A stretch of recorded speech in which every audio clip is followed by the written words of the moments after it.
नमस्कार, मैं हूं सौरभ त्रिपाठी। इंडिया न्यूज देख रहे सभी दर्शकों का बहुत बहुत स्वागत है। इंसानियत और जुर्म का पुराना नाता है, हमारे चारों ओर फैला जुर्म का मकड़ जाल।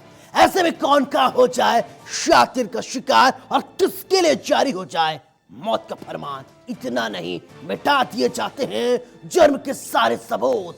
जुर्म दर जुर्म, कत्ल दर कत्ल जारी है अपराध की दुनिया का काला कारोबार।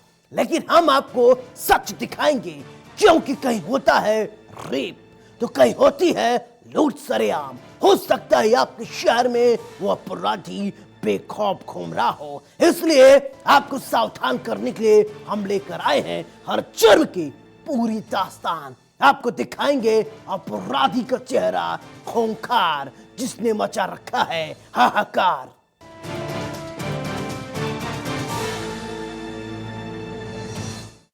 आपको जानकर हैरानी होगी, फेसबुक और इंस्टाग्राम पर अपनी फेक आईडी बनाकर सैकड़ों लड़कियों को ब्लैकमेल करना और उनके साथ ठगी करने वाले शातिर आरोपी महज 8वीं पास है। अकाउंट हैक करने का कोड उसने यूट्यूब से सीखा।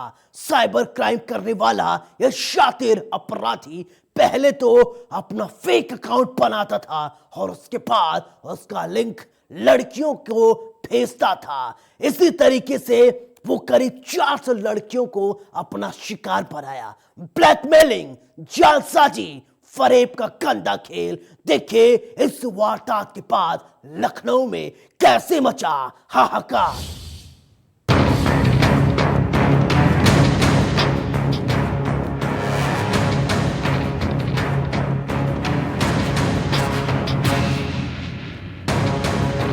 वो ठग है, ऐसा कोई सगा नहीं जिसे उसने ठगा नहीं। लड़कियों के साथ ठगी,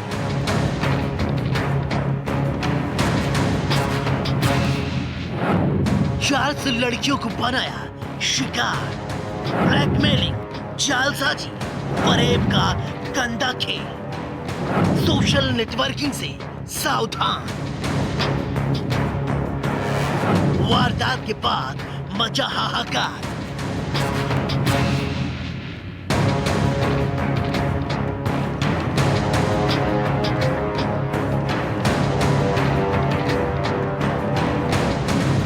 इंसानियत और जुर्म का पुराना नाता है।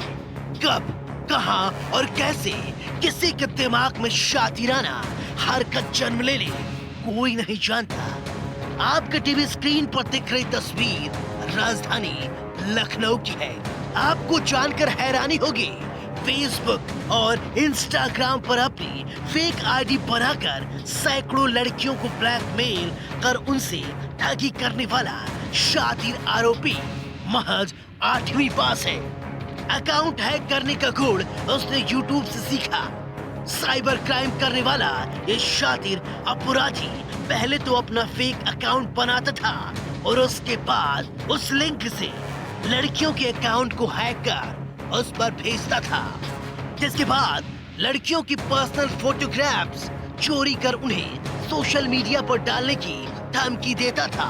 ब्लैकमेल करने वाला युवक लड़कियों को ब्लैकमेल कर उनसे 10,000 से लेकर 20,000 रुपए तक देने का दबाव बनाता था और पैसा न देने पर उन्हें उनके पर्सनल फोटोग्राफ्स सोशल मीडिया पर डाल देने की धमकी देता था। इसके बाद दबाव में आने वाली लड़कियां उसके पेटीएम अकाउंट में पैसे डाल दिया करती थी, जिससे उसने लाखों रुपए की ठगी की। वहीं इस शातिर आरोपी की कुछ पीड़ित लड़कियों ने पुलिस से शिकायत भी की।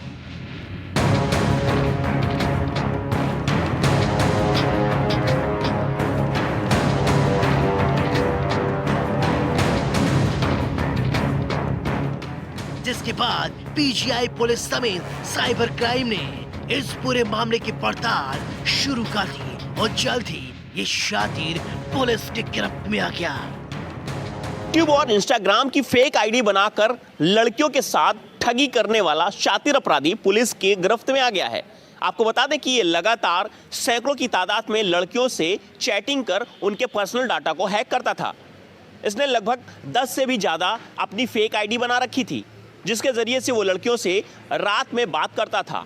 उसके बाद उनके पर्सनल डाटा को हैक कर लेता था, उनकी तस्वीरें और वीडियो को सोशल मीडिया पर वायरल करने की धमकी देता था। ये ब्लैकमेलिंग का खेल काफ़ी समय से चल रहा था।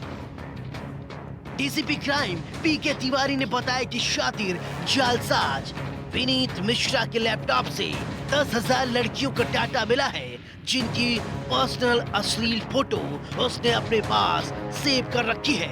उन्होंने बताया कि एक युवती ने बीते कुछ दिनों से पीजीआई थाने में मुकदमा दर्ज कराया था, जिसके बाद सर्विलांस और साइबर सेल की मदद से आरोपी के बारे में जानकारी जुटाकर उसे गिरफ्तार किया गया।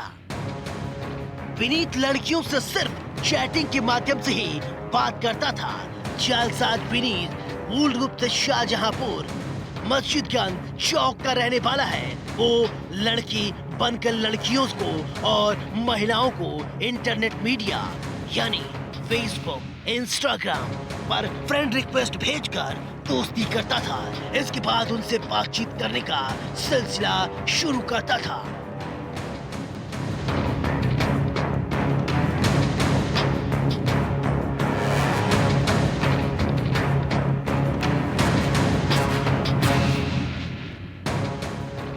धीरे धीरे फ्रेंडली होते ही व्हाट्सएप नंबर मांगता था।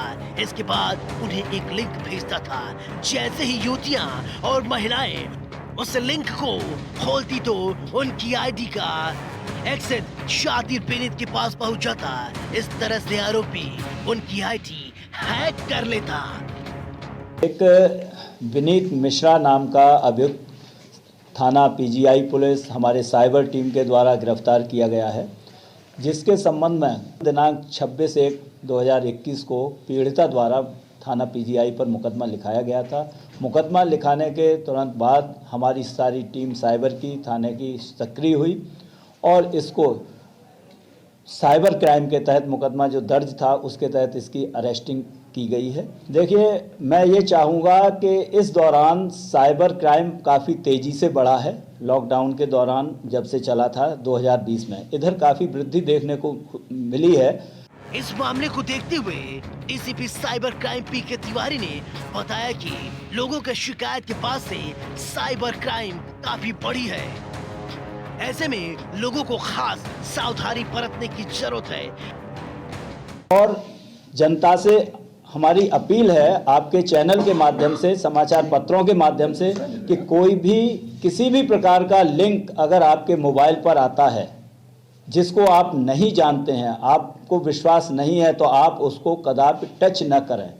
आपने जैसे ही टच किया, आपकी जितनी मोबाइल में जो भी इंफॉर्मेशन है आपसे रिलेटेड, वो सारी की सारी हैक हो जाएंगी और वो संबंधित जो अपराधी है उस तक पहुंच उसकी हो जाएगी। फिर वो उनका किसी भी प्रकार से आपका दुरुपयोग कर सकता है, आपका अकाउंट खाली कर सकता है, आपका ब्लैकमेलिंग आपकी कर सकता है। तो जिस तरीके से ये ब्लैकमेल करके ही पैसा कमाता था, जबकि इसकी एजुकेशन मात्र कक्षा 8 है, उम्र लगभग 25 साल है, कक्षा 8 तक एजुकेशन प्राप्त की है। इस खुलासे के बाद एक बात साफ है, किसी से भी बात करने से पहले सावधान। अजनबी से उसका प्रोफाइल देखकर, उसकी अच्छी अच्छी फोटो देखकर और उसकी स्माइल देखकर कभी भी अट्रैक्ट होने की जरूरत नहीं है, क्योंकि सावधानी हटी दुर्घटना घटी। हालांकि इसका खुलासा तब हुआ जब पीड़ित लड़कियों ने इसकी शिकायत की।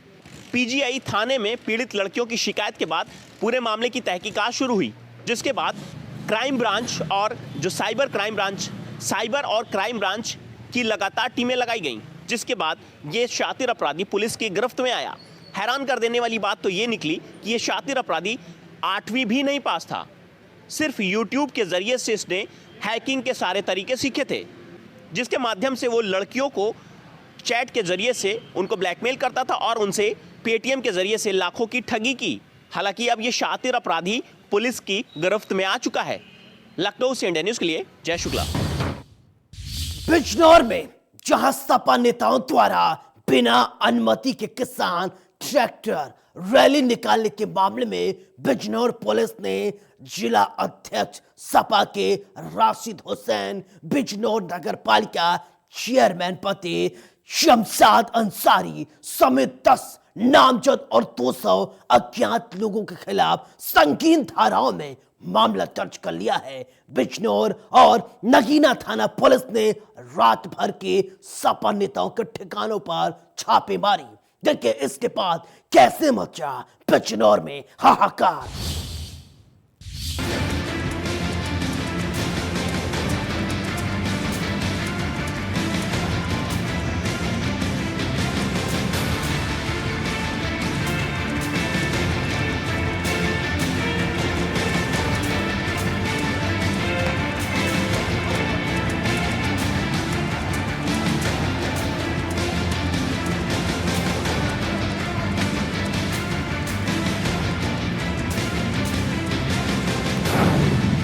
किसान आंदोलन को कौन कर रहा है बदनाम? किसान आंदोलन में उपद्रवियों का तांडव।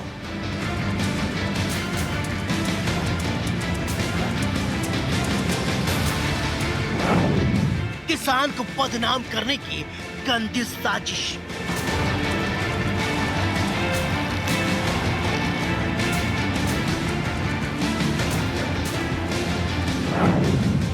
दिन का आंदोलन 63 मिनट में बदनाम।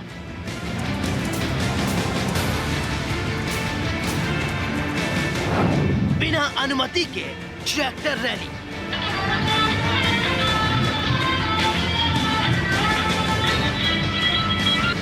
एक्शन में यूपी पुलिस। आरोपियों पर होगी कार्रवाई। किसान अपनी मांगों को लेकर देश की राजधानी की सीमा पर लगातार डटे हुए थे। सरकार और किसान के बीच कई दौर की बात हुई, लेकिन बात नहीं बन रही थी। किसानों ने गणतंत्र दिवस के दिन दिल्ली के अंदर दाखिल होने का और ट्रैक्टर रैली निकालने की बात की। सब कुछ ठीक ठाक था। दिल्ली पुलिस ने रूट तय कर दी कि शांतिपूर्वक आप प्रदर्शन कर सकते हैं। देश अपना 72वां गणतंत्र दिवस मना रहा था। राजधानी दिल्ली पर चप्पे चप्पे पर पुलिस का पहरा था, लेकिन किसानों के बीच कुछ उपद्रवी तत्व घुस गए थे कि किसी को कानो कान भनक तक नहीं लगी। 72वें गणतंत्र दिवस में जो हुआ, शायद उसकी कल्पना किसानों ने भी कभी नहीं की होगी। इस कड़कड़ाती ठंड में किसानों ने हाड़ कपा देने वाली सर्द की रातों में रातें गुजारी, दिन गुजारे, लेकिन देश की राजधानी दिल्ली में कुछ उपद्रवियों ने ऐसा तांडव मचाया कि सब कुछ तबाह कर दिया। किसानों का आंदोलन लाल किला तक पहुंचते पहुंचते वो रूप दिखाया जो किसी ने सपनों में भी नहीं सोचा होगा। सब कुछ मतलब सब कुछ खत्म हो गया।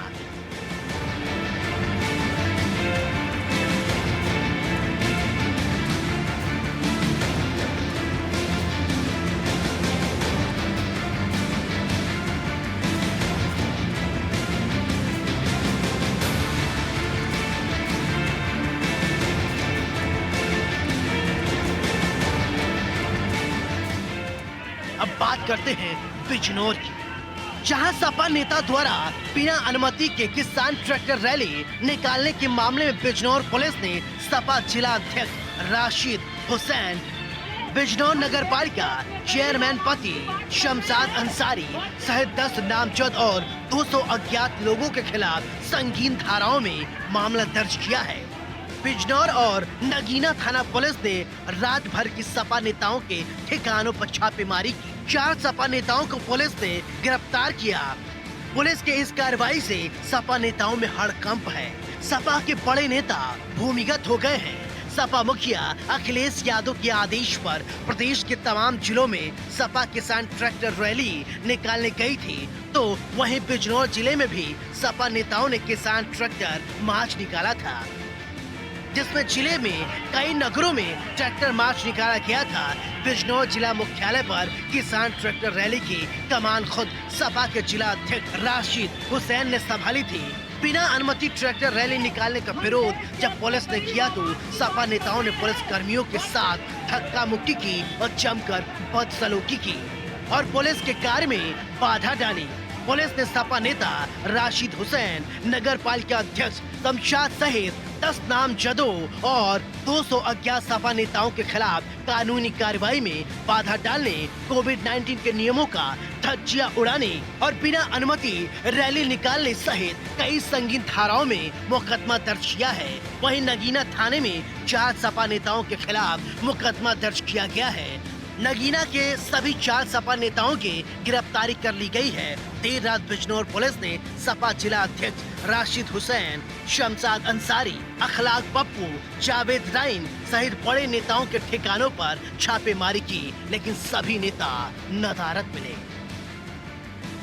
कल जिला मुख्यालय पर बिना अनुमति के समाजवादी पार्टी के जिला अध्यक्ष और अन्य पदाधिकारियों के द्वारा जो ट्रैक्टर रैली निकाली गई, उसमें सरकारी कार्य में बाधा पहुंचाने और धारा 188 का उल्लंघन करने के लिए समुचित धाराओं में थाना कोतवाली नगर बिजनौर पर अभियोग पंजीकृत कराया गया समुचित धाराओं में, और अग्रिम कार्यवाही इसमें विवेचना के आधार पर की जाएगी। यानी बात साफ है, अगर जो भी आरोपी होगा उसके खिलाफ कड़ी से कड़ी कार्रवाई की जाएगी, कोई भी बख्शा नहीं जाएगा।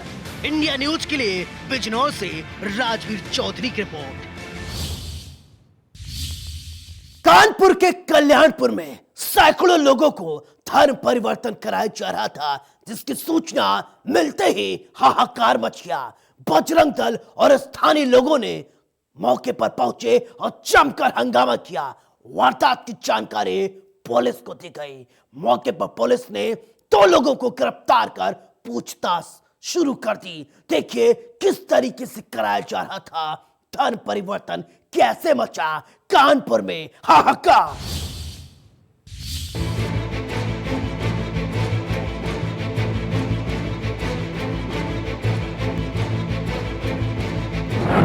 वो धर्म परिवर्तन कराना चाहते थे। धर्म परिवर्तन की सूचना पर हंगामा, भारी पुलिस फोर्स तैनात, 2 लोग हिरासत में, पूछताछ जारी। कानपुर के कल्याणपुर में सैकड़ों लोगों के धर्म परिवर्तन करने की सूचना पर बजरंग दल और स्थानीय लोगों ने मौके पे पहुंचकर जमकर हंगामा किया। वही हंगामे की सूचना पर भारी पुलिस बल मौके पर पहुंची और पुलिस ने 2 लोगों को हिरासत में लेकर पूछताछ शुरू कर दी। जी हाँ, सही सुन रहे हैं आप, धर्म परिवर्तन। कानपुर के कल्याणपुर थाना क्षेत्र के गोवा गार्डन में the good shepherd education centre के नाम से चर्च बना हुआ है, जिसमें सुबह से ही लगभग 100 से 150 लोग दूसरे जिलों से आए हुए थे, जिनमें ज्यादातर लोग फतेहपुर जिले के खागा से बताए जा रहे हैं। स्थानीय लोगों के अनुसार करीब 1 हफ्ते से इस चर्च में लोगों को रुपयों के लालच के नाम पर धर्म परिवर्तन कराया जा रहा है। धर्म परिवर्तन की सूचना पर बजरंग दल के सैकड़ों कार्यकर्ता और स्थानीय लोगों ने मिलकर चर्च के बाहर जमकर हंगामा किया। वही हंगामे की सूचना पर कल्याणपुर थाना श्रीओ थानाध्यक्ष भारी पुलिस के साथ मौके पर पहुंच गए और हंगामा कर रहे लोगों को शांत करवाया। चर्च का गेट खुलवाकर पूछताछ की गई। पुलिस ने चर्च के पादरी और एक शख्स को पूछताछ के लिए थाने ले गई और मामले की जांच शुरू कर दी। बजरंग दल के कार्यकर्ताओं का कहना है कि करीब 1 हफ्ते से इस चर्च में धर्म परिवर्तन किया जा रहा है। चर्च के अंदर सैकड़ों लोग मौजूद थे जो दूसरे जिलों से आए हुए थे। आज अभी 1 घंटा पहले ही हमें ये सूचना प्राप्त हुई कि यहाँ पर चर्च में धर्म परिवर्तन का काम लगातार 1 हफ्ते से जारी है। हमने अपने कुछ इष्ट मित्रों को इसकी सूचना दी और सूचना देने के बाद लगभग 50 कार्यकर्ता हमारे साथ आए हुए हैं। हमारे आने से पहले ही यहाँ पर SHO कल्याणपुर और उनके साथ लगभग 25 CO कल्याणपुर भी और लगभग 20-25 पुलिसकर्मी भी साथ में आकर के और पूरे चर्च को घेर लिए थे। अंदर भी मैं गया, जिसमें से हमने ये पाया कि उत्तर प्रदेश के विभिन्न जिलों से, विभिन्न क्षेत्रों से, अधिकतर खागा से लोग बुलाए गए हैं और उन सभी लोगों को ये प्रलोभन दिया गया है कि 1 वर्ष तक मुफ्त राशन दिया जाएगा उन्हें। वहीं धर्म परिवर्तन और हंगामे की सूचना पर पहुंचे सीओ कल्याणपुर अशोक कुमार सिंह ने बताया कि चर्च में धर्म परिवर्तन कराने की सूचना मिली थी। चर्च में फतेहपुर जिले के खागा से महिला और पुरुष आए हुए हैं। उनसे पूछताछ में पता चला कि वे सभी इलाज कराने आए हैं। जांच जारी है। गोवा गार्डन में आज एक चर्च में धर्मांतरण की सूचना प्राप्त हुई थी। इस सूचना पर पुलिस मौके पर आई हुई है। जानकारी करने पर यह बात संज्ञान में आई है कि जनपद फतेहपुर के खागा तहसील के ग्रामीण क्षेत्रों से 100-125 की संख्या में महिलाएं और पुरुष चर्च में आकर के रुके हुए हैं। उनसे अभी बातचीत की गई है, पूछताछ की गई है। उन्होंने बताया है कि हम विभिन्न बीमारियों से पीड़ित हैं, हम इलाज के लिए, झाड़ फूँक के लिए यहाँ पर आए हुए हैं। इस घटना के बाद कई सवाल खड़े होते हैं। आखिर लोगों को क्यों बरगलाया जा रहा है, क्यों उनसे धर्म परिवर्तित कराई जा रही है। खैर, पुलिस ने मामला दर्ज कर लिया है और जांच की जा रही है। जांच के बाद ही पता चल पाएगा आखिर क्या है पूरा माजरा। इंडिया न्यूज के लिए कानपुर से सूरज सिंह की रिपोर्ट। पीलीभीत में सट्टा माफियाओं के हौसले इतने बुलंद हो गए हैं कि उन्होंने शहर के दीवारों पर पोस्टर चस्पा करवा दिया है और पुलिस को खुली चुनौती दे रहे हैं और लिखा है सट्टा करवाने की धमकी दी गई है। पोस्टरों में लिखा है पुलिस से सेटिंग है, खेलने के दौरान पकड़ने पर छुड़ाने की पूरी गारंटी। देखिए इस पोस्टर के बाद कैसे मचा हाहाकार।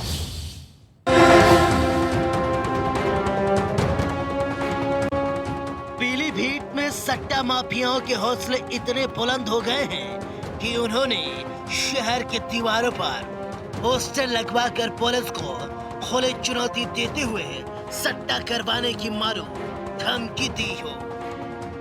पोस्टर में लिखा है कि पुलिस से सेटिंग है, सट्टा खेलने के दौरान पकड़ने पर पुलिस से छुड़वाने की पूरी जिम्मेदारी। इसके साथ ही कई वीडियो में सट्टा खेलने के दौरान उसे वायरल भी किया गया है। वहीं मामले में पीलीभीत के एसपी जयप्रकाश ने जिले में लगे अवैध सट्टा कारोबारियों के खिलाफ सख्त कार्रवाई करते हुए जिले के अलग अलग थाना क्षेत्रों में कोतवाली और थाना जहानाबाद सहित थाना सुनगढ़ी क्षेत्र में सट्टा माफियाओं के खिलाफ गंभीर धाराओं में एफआईआर दर्ज कर करीब 10 आरोपियों को गिरफ्तार कर जेल भेज दिया है। जी हां, सही सुना आपने। यूपी के पीलीभीत शहर में सट्टा माफियाओं ने पुलिस को चुनौती देते हुए जिले में अलग अलग जगहों पर सट्टा को बढ़ावा देने के लिए खुले आम गली पोस्टर लगाकर लोगों में हड़कंप मचा दिया है, जिसको लेकर पीलीभीत पुलिस महकमे में हाहाकार मचा हुआ है। फरार मास्टरमाइंड सटोरियों की लगातार तलाश जारी है। आप सब जानते हैं कि विगत 6 महीने से लगातार अभियान चल रहा है और ढेर सारी इसमें कार्रवाइयाँ हुई हैं। गैंगस्टर एक्ट में भी कार्रवाइयाँ हुई हैं और ये कुछ हम लोगों की जानकारी में आया था कि यहाँ कुछ लोग सट्टे का कारोबार कर रहे हैं, तो उनको हम लोग चिन्हित कर रहे हैं और उनके खिलाफ सख्त कार्रवाई कर रहे हैं। कोई भी इस तरह की हरकत करने वाला, जुआ सट्टे करने वाला, वो बचेगा नहीं। उसके खिलाफ सख्त से सख्त वैधानिक कार्रवाई की जाएगी। अभी कुछ कार्रवाइयाँ हुई हैं और आगे भी हम लोग इसको जारी रखेंगे। इस घटना के बाद कई सवाल खड़े होते हैं। क्या सटोरियों के अंदर से पुलिस प्रशासन का डर खत्म हो गया है? आरोपी पुलिस को क्यों खुली चुनौती दे रहे हैं? खैर, पुलिस ने मामला दर्ज कर लिया है। अब देखने वाली बात होगी पुलिस आरोपियों को कब गिरफ्तार कर कार्रवाई करती है। इंडिया न्यूज के लिए पीलीभीत से विभव शर्मा की रिपोर्ट। हमारा मकसद आपको डराना नहीं है, आपको बताना है समाज में किस तरीके से जराइम की काली कहानी बुनी जा रही है। कल फिर मिलेंगे कुछ और काली कहानियों के साथ। तब तक दीजिए अपने दोस्त सौरभ त्रिपाठी को इजाजत। लेकिन चलते चलते दोस्तों सावधान रहें, सुरक्षित रहें और अपना बहुत ख्याल रखें। नमस्कार।